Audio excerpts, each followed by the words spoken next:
Presidência, autoridades, distinguidos. Members of the presidency, authorities, distinguished guests. This is the most memorable honor I've received in my life. Frontiers of Knowledge Award in the category of cooperation development that links health with economic development. There's a strong message conveyed to the world by BBVA Foundation indicating that vaccines not only improve health, but the wealth, global wealth. And this message is particularly timely because we initiate the decade of vaccines, the first decade of what I call the century of the vaccines. We've seen tremendous progress since I began my career in public health 45 years ago. I can say that we have achieved a miracle in public health because now we have 80% coverage or even 90% coverage in vaccination in some of the poorest countries in the world. Some diseases have been eradicated, like the polio, measles, and rubella in the Americas, and now we're on the verge of eradicating polio worldwide. When this happens, it will certainly be followed, I am sure, by the global eradication of measles and rubella. We're also in the midst of a major biotechnology revolution, a science that's generating a great number of new vaccines. Vaccines for rotavirus, pneumococcal diseases, and the human papilloma virus. We have more vaccines now, ongoing programs like those against HIV, malaria, tuberculosis, and dengue fever, for example. Despite these magnificent scientific advances, we must also overcome a massive challenge: inequity faced by the poorest countries of the world. Not having access to the miracle of vaccination campaigns.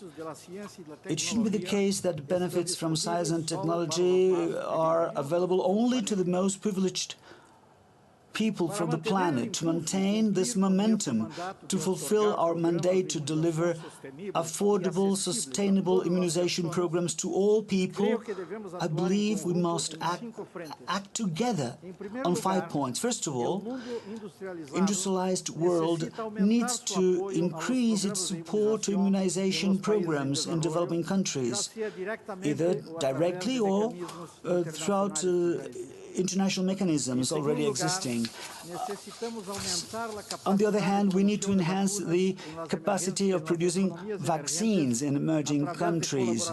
Throughout the cooperation, non-governmental organizations, pharmaceutical companies, and governments should work together, and this will reduce production costs, and we will have lower commercial prices for these products. Thirdly, vaccine producers in the industrialized world must redesign their commercial strategies in ways that the products will be accessible to all. That includes not only developing countries, but middle-income countries where major inequities still exist. Fourthly, the United Nations agencies, with the support of NGOs and other partners, they should establish mechanisms like the revolving fund approach for vaccine procurement. And that's what's been done by the Pan American Health Organization. Such mechanisms can assure suppliers that products will get quickly to the market in a continuous way that will create economies of scale that allow vaccine manufacturers to offer more affordable prices and will help countries to mobilize their own resources to finance their programs. And this leads me to the fifth point, which is what I call country ownership. In this respect, we need to change the paradigm in which we are immersed, where international agencies still act in a very paternalistic way, with little participation of the poorer countries of the world. If we could act together on these 5 points, I'm sure that we can build a better world, where inequities we see today will be part of the past.